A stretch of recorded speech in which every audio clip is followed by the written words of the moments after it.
Greetings, my fellow legends. It's your boy, Nothing Important here, and today we are beginning our first actual video of 2025. So, in case you haven't seen the streams, here's the short form of it. I lived in the area close enough to where the snowstorms hit. The snowstorms messed us up pretty bad for the first half of the month. So I'm left spending the other half of last month more or less recuperating and trying to make my house warm so that we don't get screwed over by snow again. But that's all done and over with. It's February now. I've gotten all the nonsense out of the way. But in the time that I was thinking of what to do, since I couldn't work on content, it was too cold, I got into the Babers movies again. So that gave me an idea. What would happen if Optimus Prime from Bayverse was a guardian from Destiny 2? Obviously, when that thought went into my head about less than a week ago, I couldn't help but make this a video. So, here we are.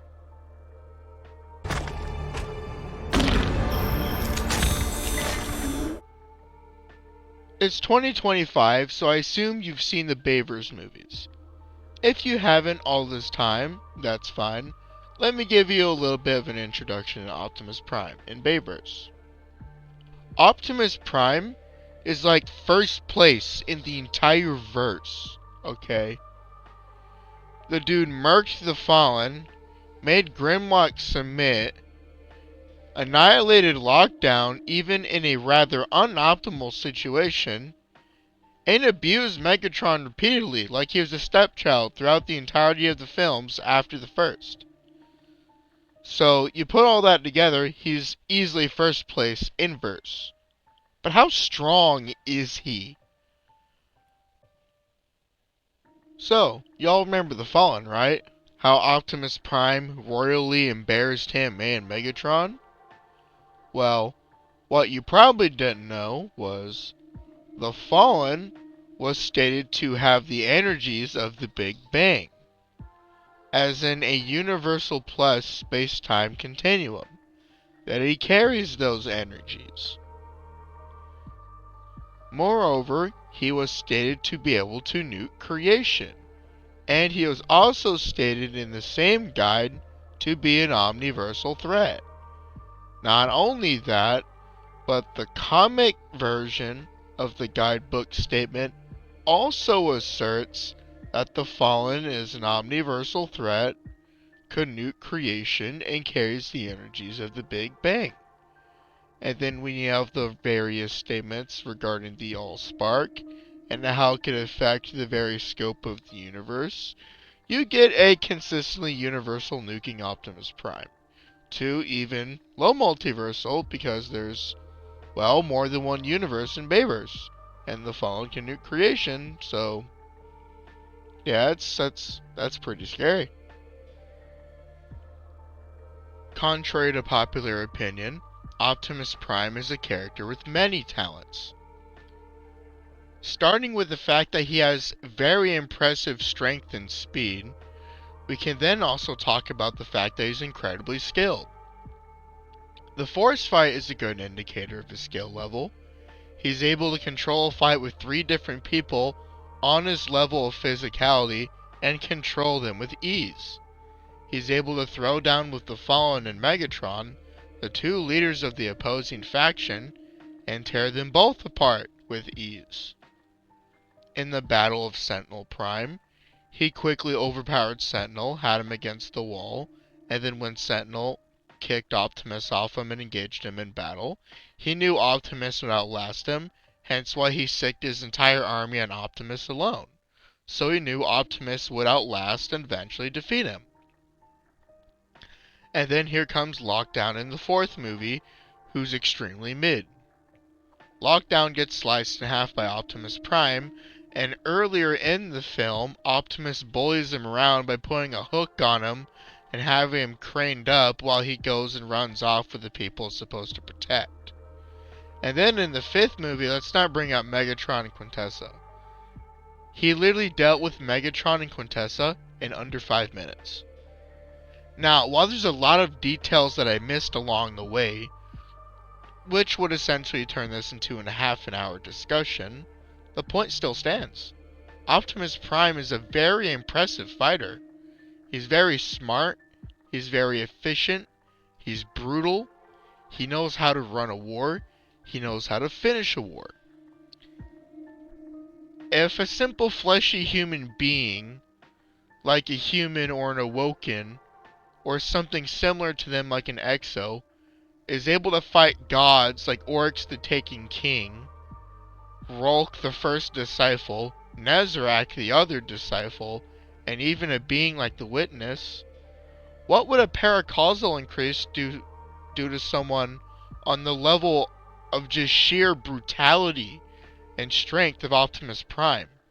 Because let me assure you, it would be a lot. In fact, I can barely even describe it to you without having to spend a moment or two longer just to consider what I'm having to say on the matter. So, you might not think this is scary, but I want you to follow me on this real quick. So, let's say Optimus Prime is prismatic. Now let's say he pops Banner of War. Now let's say he pops into the fray on top of Banner of the War. So, Banner's boosting his melee damage by a crap ton, and it's giving him constant healing. Okay, that's pretty scary. Into the Fray is a constant source of damage resistance, always spawning tangles pretty much at any moment that he wants to. Or he might just already have intrinsic woven mail because of Into the Fray. Again, gameplay mechanics are kind of weird. Then he pops Song of Flame to have more increased damage on top of his Banner of War melees, because a Solar Sword, like say Ergo Sum, or something like Met or Lamet, would be boosted by Song of Flame. And then let's say he did something crazy like Rain Worm Gods, or he ran something nutty like Strongholds. And then we just keep that going even further, and say every time he popped out his Knuckle Dusters, he'd be using Knockout. Everyone knows Optimus Prime would more or less be a Titan in Destiny 2. You can almost see it with the consecrations, the Blade Furies acting like dual swords, Banner of War being able to heal his teammates while at the same time allow him to be aggressive, along with Into the Fray playing his support. I want you to think about all that real quick. You might not be able to use that stuff in Prismatic in the game, but Prismatic gives you access to every single power of every single element, lore-wise, in Destiny 2. And if Optimus Prime had all that, could do everything a Titan, Warlock, and Hunter could do, whoo, there goes fiction. That's all I gotta say. Whoever runs up against Optimus Prime, who happens to be Paracausal, is going to be one angry customer. So, anyway, that's all I had to say. Just a quick little idea to throw out. Maybe see what y'all have to say about it in the comments. And, if this video gets, 80 to 100 likes, I'll do a similar video on Megatron. Or maybe just make a whole little series thing. Who knows? Who knows? Anyhow, I am your favorite legend. My name is Nothing Important here. Please like, share, and subscribe, and become a member of the channel. Especially becoming a member and sharing and liking and subscribing, that too. That would all help out very much. But I don't want you to do it just because I'm asking you. I want you to do those things because you feel like I earned those things. And if you feel like I earned those things, and then it would be awesome if you did so for me. Anyhow, that's all I had to ramble about today. I'll see y'all later. Bye-bye!